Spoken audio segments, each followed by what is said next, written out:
Hi everyone, welcome back to the Bong academy YouTube channel. আমি তোমাদের সৌমেন দা। তো বন্ধুরা, এবার হয়তো তোমাদের ডাব্লিউবিপি ওবিসি কেস সুপ্রিম কোর্টে উঠতে চলেছে। তোমাদের এতদিনের অপেক্ষা, 3 মাস 4 মাসের অপেক্ষা যে কি হতে চলেছে সুপ্রিম কোর্টে, ডেটের পর ডেট পিছিয়ে যাচ্ছিল আবারও, বাট এবার হয়তো সুপ্রিম কোর্টে তোমাদের ওবিসি কেসটা উঠতে চলেছে। কারণ প্রধান বিচারপতি তিনি কিন্তু সুস্থ হয়ে ফিরে এসেছেন। আজকে কোর্টে হিয়ারিং হয়েছে যে তোমাদের মমতা ব্যানার্জির বিরুদ্ধে সুপ্রিম কোর্টের আদালতের অবমাননার যে কেসটা সেটা আজকে উঠেছে সুপ্রিম কোর্টে, এবং এরপরে কিন্তু তোমাদের ওবিসি কেসটা উঠতে চলেছে। আশা করা যায় খুব শীঘ্রই তোমাদের ওবিসি কেসটা উঠতে চলেছে। তোমরা প্রত্যেকে জানো যে 22 তারিখ হিয়ারিংয়ের ডেট ছিল, বাট এখন যে ডেটটা দেখাচ্ছে সেটা হচ্ছে 29/7/2025। ডেটটা আরও এক সপ্তাহ পিছিয়ে দেওয়া হয়েছে ওবিসি কেসটা। এবার যেটা মনে হচ্ছে তোমাদের এবার ওবিসি কেসটা উঠবে, এবং কোনো একটা ভালো অথেন্টিক আপডেট, সবুজ সংকেত কিন্তু এবার পাওয়া যেতে পারে বলে মনে হচ্ছে, এবং এরপরেই কিন্তু তোমাদের নিয়োগ প্রক্রিয়াগুলো হবে। দেখে যেটা মনে হচ্ছে এবার কিন্তু তোমাদের পুলিশের পরীক্ষা এবার কিন্তু হবে, ঠিক আছে। পুজোর আগে এক্সাম হওয়ার পসিবিলিটি নেই, যে যতই বলো পুজোর আগে আর কোনো এক্সাম হবে না, যা হবে সব পুজোর পরেই এক্সাম হবে।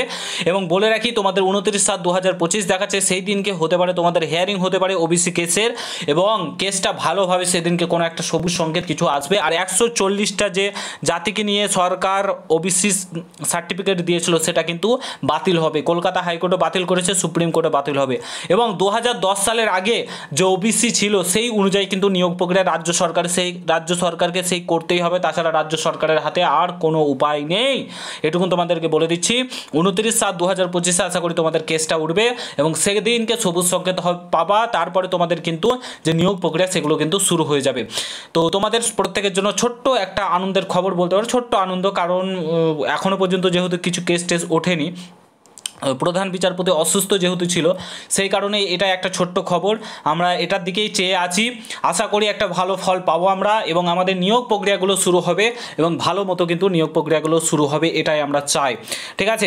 তো আশা করি তোমরা বুঝতে পারছো, এবং পড়াশোনাটা চালিয়ে যাও, তাছাড়া কিছু করার নেই। আর যদি মনে হয় যে ডিম ভাত খাওয়ার ইচ্ছা হয়েছে, তাহলে আজকে 21শে জুলাই যেতে পারতে, ডিম ভাত খাওয়া হতো, বিরিয়ানি খাওয়া হতো তোমাদেরকে, মনে হয় যদি যাওয়ার ইচ্ছা থাকতো তো যেতে পারতে। আজকে অনেক লোক গেছে, এবং 21শে জুলাইয়ের মঞ্চে মুখ্যমন্ত্রী মমতা বন্দ্যোপাধ্যায় খুব সুন্দর বক্তব্য দিচ্ছেন, এবং 2-4 কোটি চাকরি দিয়েছেন, বাস অনেক কিছুই দিয়েছেন।